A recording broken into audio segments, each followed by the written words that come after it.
So we're going to be reading the second half of chapter 24 today. Thanks for joining us today. We're here at the Caribou Public Library. I'm Miss Erin, and this is our chapter book story time as we read Little Women by Louisa May Alcott.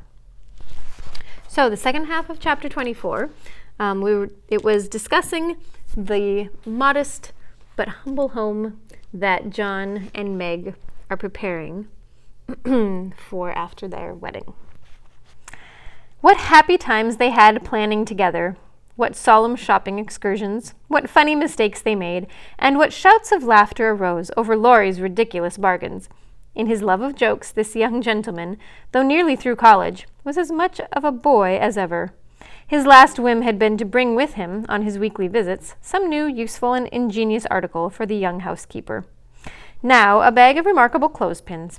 Next, a wonderful nutmeg grater, which fell to pieces at the first trial. A knife cleaner that spoiled all the knives. Or a sweeper that picked the nap neatly off the carpet and left the dirt. Labor-saving soap that took the skin off one's hands. Infallible cements which stuck firmly to nothing but the fingers of the deluded buyer. And every kind of tinware, for a toy savings bank, for odd pennies, to a wonderful boiler which would wash articles in its own steam, with every prospect of exploding in the process. In vain, Meg begged him to stop. John laughed at him, and Joe called him Mr. Toodles. He was possessed with a mania for patronizing Yankee ingenuity, and seeing his friends fitly furnished forth. So, each week beheld some fresh absurdity. Everything was done at last, even to Amy's arranging different colored soaps to match the different colored rooms, and Beth setting the table for the first meal. "Are you satisfied? Does it seem like home, and do you feel as if you should be happy here?" asked Mrs. March, as she and her daughter went through the new kingdom, arm in arm, for just then they seemed to cling together more tenderly than ever. "Yes, Mother, perfectly satisfied, thanks to you all, and so happy I can't talk about it," answered Meg, with a look that was better than words. "If she only had a servant or two, it would be all right," said Amy, coming out of the parlor, where she had been trying to decide whether the bronze Mercury looked best on the whatnot or the mantelpiece. "Mother and I have talked that over, and I've made up my mind to try her way first. There will be so little to do that, with Lottie to run my errands and help me here and there, I shall only have enough work to keep me from getting lazy or homesick," answered Meg tranquilly. "Sally Moffat has 4, began Amy. "If Meg had 4, the house wouldn't hold them, and Master and Mrs. would have to camp in the garden," broke in Joe, who, enveloped in a big blue pinafore, was giving a last polish to the door handles. "Sally isn't a poor man's wife, and many maids are in keeping with her fine establishment.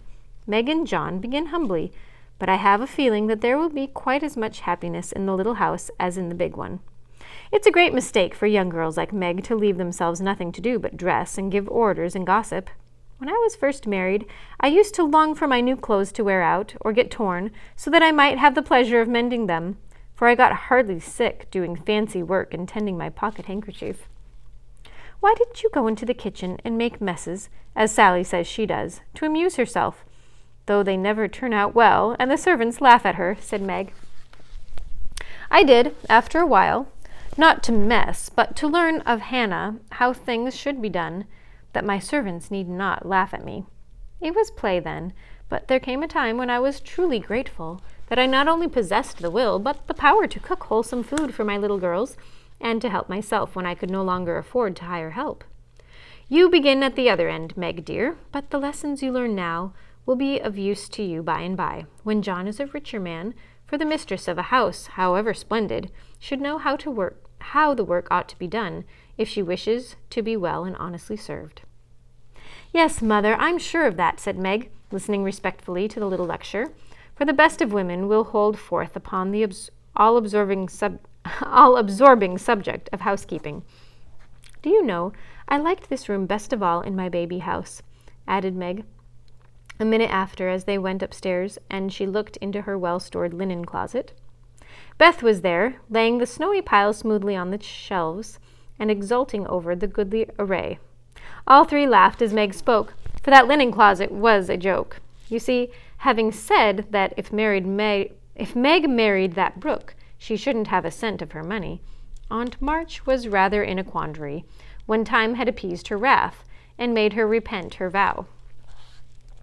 She never broke her word, and was much exercised in her mind how to get around it, and at last she devised a plan whereby she could satisfy herself.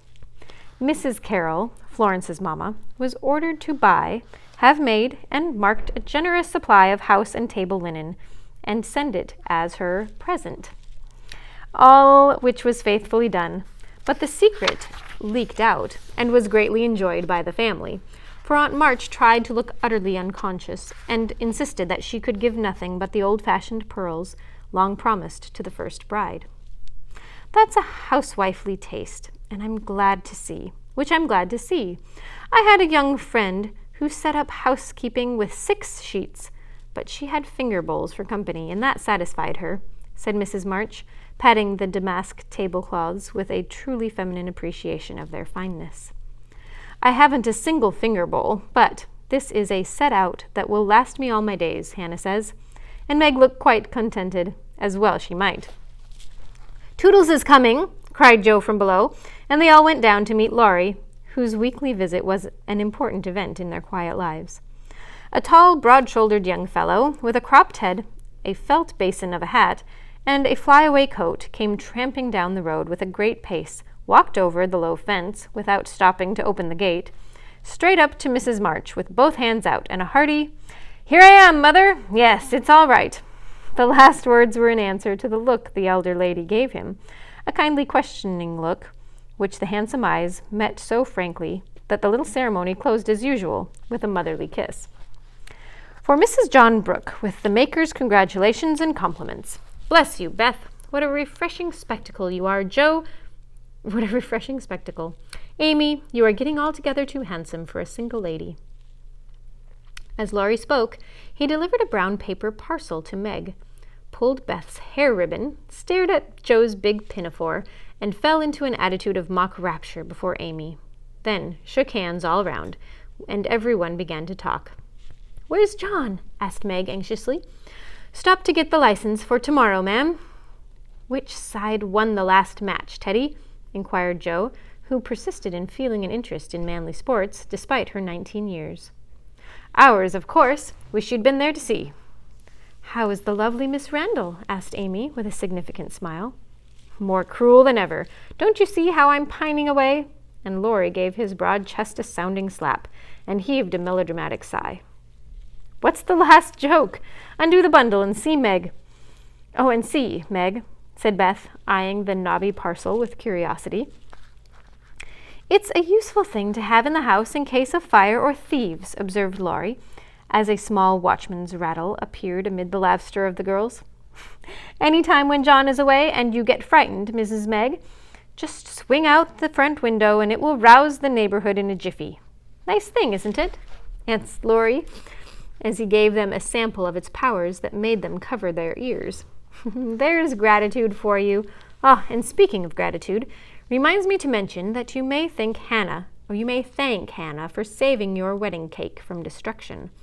I saw it going into your house as I came by, and if she hadn't defended it manfully, I'd have had to pick at it, for it looked like a remarkably plummy one."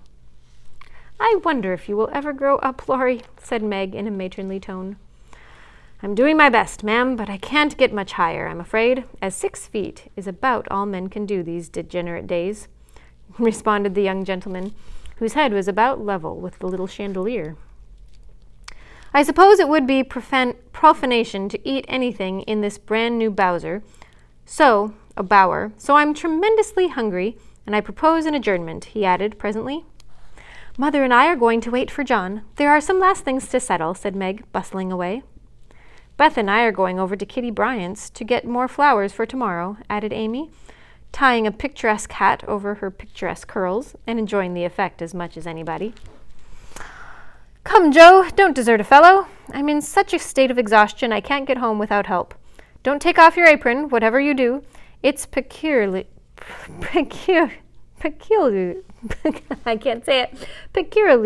becoming," said Laurie, as Joe bestowed his especial aversion to her capricious pocket, and offered him her arm to support his feeble steps. Now, Teddy, I want to talk seriously to you about tomorrow, began Joe, as they strolled away together. You must promise to behave well and not cut up any pranks or spoil our plans. Not a prank. Don't say funny things when we ought to be sober. I never do. You are the one for that. And I implore you not to look at me during the ceremony. I shall certainly laugh if you do. You won't see me. You'll be crying so hard at the thick fog round you will obscure the prospect.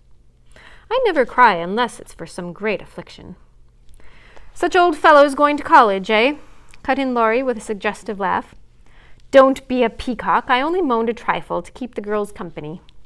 Exactly. I say, Joe, how is Grandpa this week? Pretty amiable? Very. Why, have you got into a scrape and you want to know how he'll take it? Asked Joe rather sharply. Now, Joe, do you think I'd look your mother in the face and say, all right, if I wasn't? And Laurie stopped short with an injured air. No, I don't. Then don't go and be suspicious. I only want some money, said Laurie, walking on again, appeased by her hearty tone. You spend a great deal, Teddy. Bless you, I don't spend it. It spends itself somehow, and is gone before I know it. You're so generous and kind-hearted that you let people borrow and can't say no to anyone. We heard about Henshaw and all you did for him. If you always spent money in that way, no one would blame you, said Joe warmly. Oh, he made a mountain out of a molehill. You wouldn't have let that fine fellow work himself to death just for the want of a little help, when he is worth a dozen of us lazy chaps, would you? Of course not. But I don't see the use of your having 17 waistcoats, endless neckties, and a new hat every time you come home. I thought you'd got over the dandy period, but every now and then it breaks out in a new spot. Just now it's the fashion to be hideous, to make your head look like a scrubbing brush. Wear a straitjacket, orange gloves, and clumping, square-toed boots.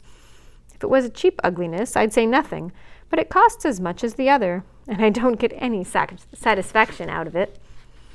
Laurie threw back his head and laughed so heartily at this attack that the felt basin fell off, and Joe walked on it, which insult only afforded him an opportunity for expatiating on the advantages of a rough-and-ready costume, as he folded up the maltreated hat and stuffed it into his pocket. Don't lecture any more, there's a good soul. I have enough all through the week, and I'd like to enjoy myself when I come home.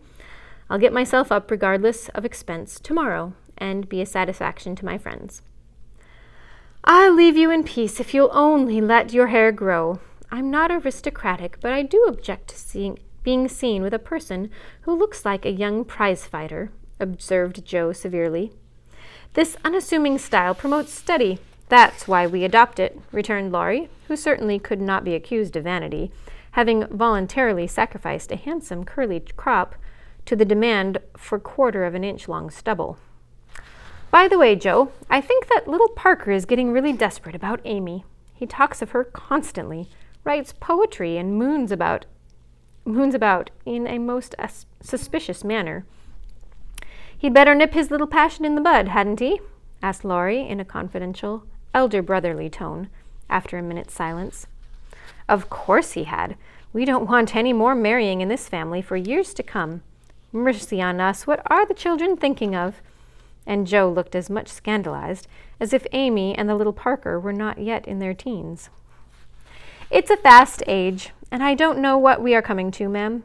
You are a mere infant, but you'll go next, Joe, and we'll be left lamenting, said Laurie, shaking his head over the degeneracy of the times. Me? Don't be alarmed. I'm not one of the agreeable sort. Nobody will want me. And it's a mercy, for there should always be one old maid in a family. You won't give anyone a chance, said Laurie, with a sidelong glance and a little more color than before in his sunburned face. You won't show the soft side of your character, and if a fellow gets a look at it by accident and can't help showing that he likes it, you treat him as Mrs. Gummidge did her sweetheart. Throw cold water over him, get so thorny no one dares to touch or look at you. I don't like that sort of thing. I'm too busy to be worried with nonsense. And I think it's dreadful to break up families so. Now, don't say any more about it. Meg's wedding has turned all our heads, and we talk of nothing but lovers and such absurdities. I don't wish to get raspy, so let's change the subject." And Joe looked quite ready to fling cold water on the slightest provocation. Whatever his feelings might have been, Laurie found a vent for them in a long, low whistle, and the fearful prediction as they parted at the gate. "Mark my words, Joe, you'll go next." And that's how we end chapter 24 today. We'll see you next time.